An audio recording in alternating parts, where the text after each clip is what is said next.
What's good, everyone? It is the Michigan Madman with another video, this time preview of Week 7. We've got the 10th ranked Penn State Nittany Lions traveling to A2, coming into the Big House to take on the 5th ranked Michigan Wolverines. I'm going to tell you everything you need to know about the matchup. We're going to break down some stats. I'm also going to give my prediction on the game. And oh yeah, I'm going to tell you why I'm upset. Being just a 7-point favorite is disrespect.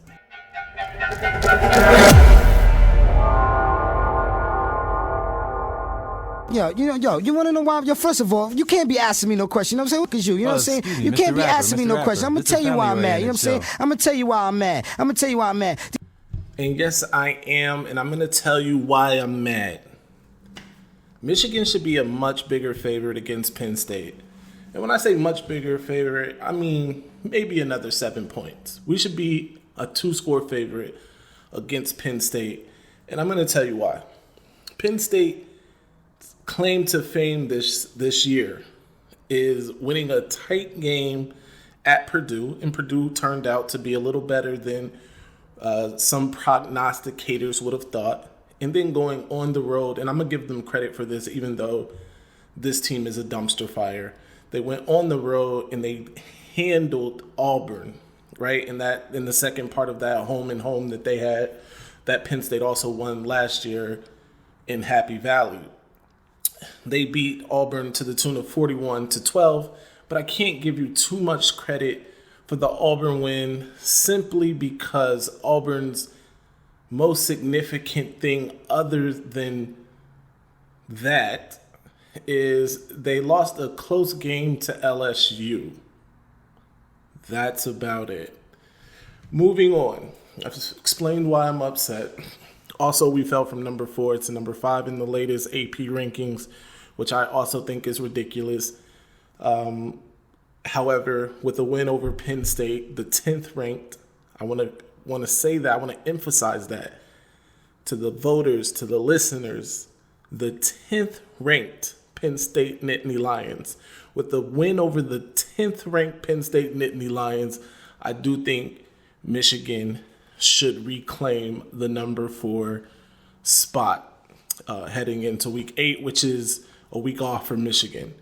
But let's get right into what we came for, and that is a preview of this game. Last week, Michigan took on Indiana at Indiana. Of course, Mike Hart had the emergency on the sideline. That affected the running backs, most specifically Blake Corum and Donovan Edwards, who are pretty much the 2 running backs for the team right now. Blake Corum getting the bulk of the carries. He is currently sitting at number 2 in rushing touchdowns in the nation. He should be, again, I'm going to say this, he should be in the Heisman conversation. I expect to see Blake Corum in New York when it's all said and done. And anyway, that emergency understandably had those 2 gentlemen, those 2 young guys shaken up. It's understandable. That's their position coach, and he had to be carted off. It's understandable that anybody be affected adversely by that. So I'm going to give them a pass on that. In the way that the team, not just those guys, the team was affected by it. It's not every day that a coach has a seizure or whatever it was on the sidelines. I want to give respect to Mike Hart and his family. I don't want to diagnose something or just repeat something that has been repeated. So strike that from your memory. He had a medical emergency on the sideline and was carted off. That's what we know for sure.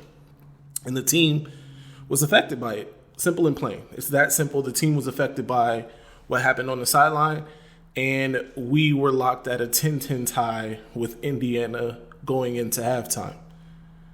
That's about it, because coming out of halftime, we outscored Indiana in Indiana 21-10. Correction, I'm sorry.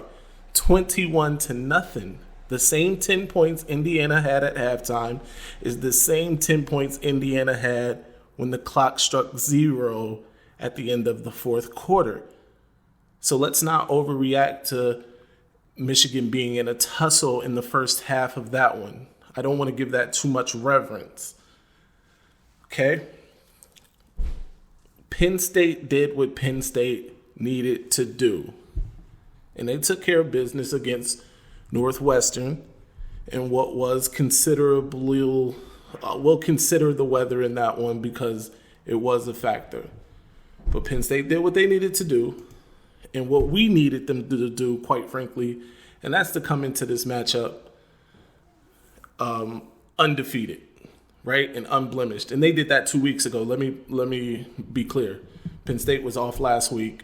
They won that game against Northwestern 2 weeks ago. And so they come into this matchup with a week of rest, with a week of preparation, getting ready for this game, because this game, as everyone knows, is the big game. This is the biggest game in the conference to this point. 2 top 10 teams facing off. We know that to start the season, Ohio State played an overranked, an overrated Notre Dame team who was ranked number 5 at the time. I'm not going to take anything away from that. Ohio State did what they needed to do and beat the Catholics to the West. That's all I'll give them. And by the way, I need to pinch myself for even referring to them as Ohio State. They are referred to on this channel as the other state. So the other state beat an overrated Notre Dame team. All that to say, look, Penn State is a significant opponent. They're somebody we should be taking serious, right? I'm not overlooking them. However, I do think that we should be at least a 2-score favorite. ESPN's Football Power Index gives the Michigan Wolverines a 73.3% chance of winning. That's basically that's nearly 75%. All right, 73.3% chance of winning this football game. The Penn State they should be full of confidence, right? They've got a veteran at quarterback, Sean Clifford. He's got 9 touchdown passes this season, just like our guy, J.J. McCarthy, and he's done that in one less game. Now, granted, we know at the beginning of the year, especially, J.J. wasn't playing entire games. So, we know that to be a fact. However, J.J. is leading the entire nation, all qualified quarterbacks, completing 78% of his passes. That is significant. He also only has 1 interception, that one coming last week at Indiana. He did have the potential for another one, but luckily he didn't. So he comes into the game completing 78% of his passes, 9 touchdowns, only 1 interception. As far as the running game goes, Singleton for Penn State is the real deal. I'll give him that. He comes in 463 yards on the ground, including 5 touchdowns. But we have Blake Corum, Heisman candidate Blake Corum. I'm going to keep saying that.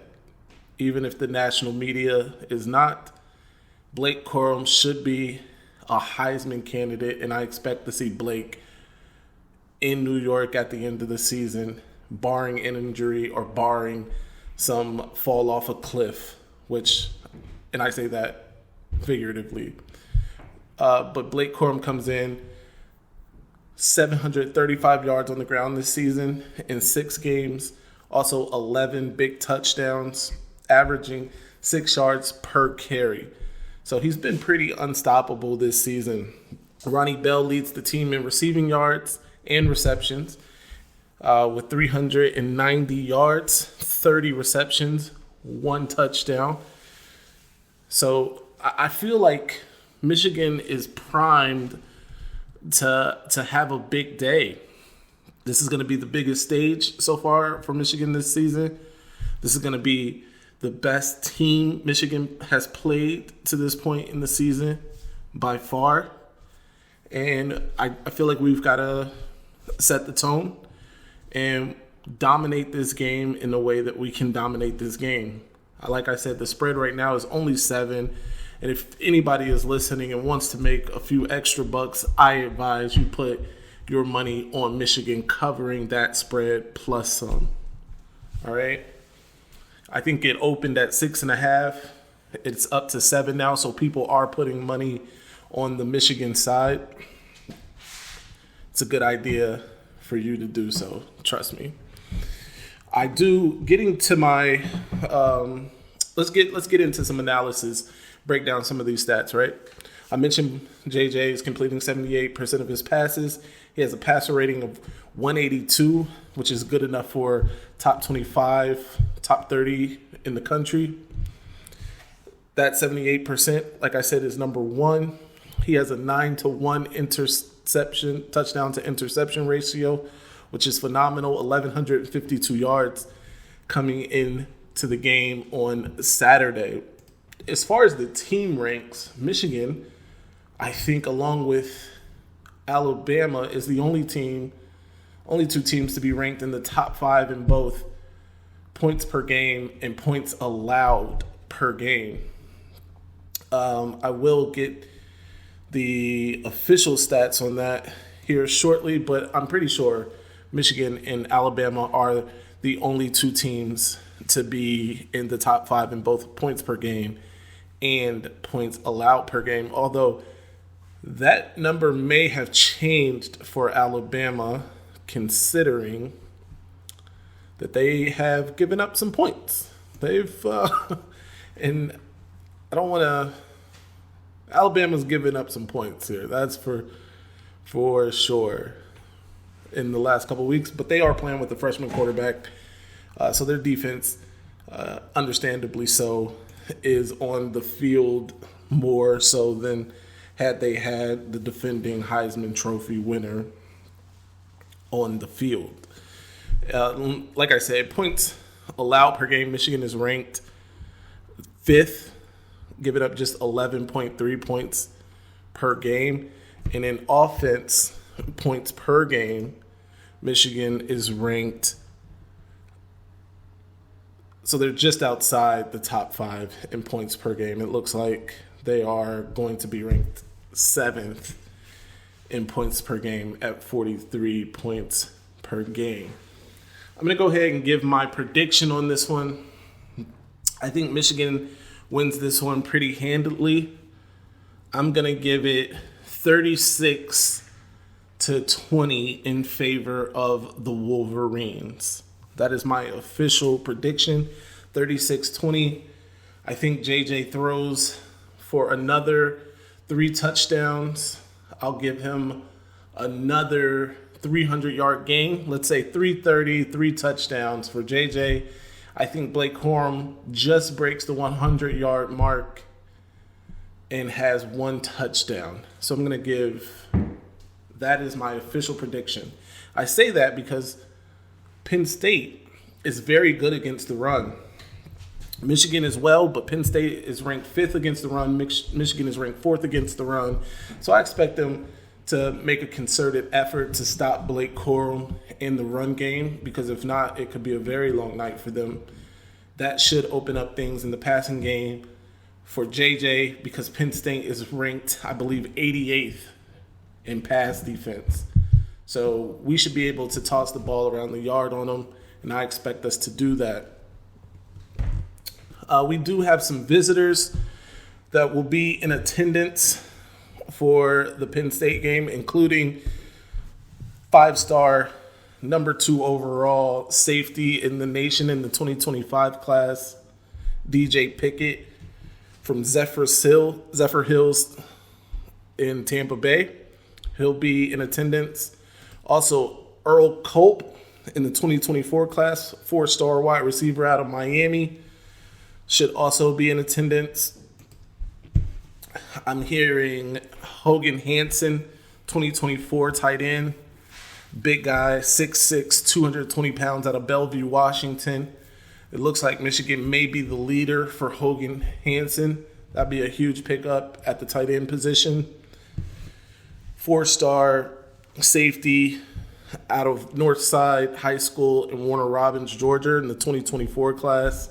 Ricardo Jones also to be in attendance. Jair Hill, this is a big one. This is in the 2023 class. He's a 4-star defensive back in the 2023 class. Big, long, rangy guy, 6'1", 170 pounds from Kankakee, Illinois. We're in a recruiting battle with Illinois right now. In fact, Illinois may even lead in that one. So being able to impress him this week should go a long way in us hopefully landing Jair. And also in attendance is going to be Arian Carter. He is considered to be a heavy Alabama lean at this point, 4-star out of the 2023 recruiting class from Smyrna, Tennessee. He has officials set up for Michigan this week, Tennessee the following week, and then he also has officials set for Ohio State, LSU, and then I think he's ending things with Alabama. So hopefully Michigan can get in there and make some headway with Arian Carter for that 2023 class. I have more recruiting updates later in the week, but you heard it here. 36-20, big game for JJ. Michigan wins. We go back inside the top 4 of the rankings, putting us firmly in position for the college football playoff. Until next time, that's why I'm mad. Make sure you like, subscribe, and comment. In fact, leave your comments for what you think the score of the game will be down in the comment section. Follow me on Twitter and Instagram.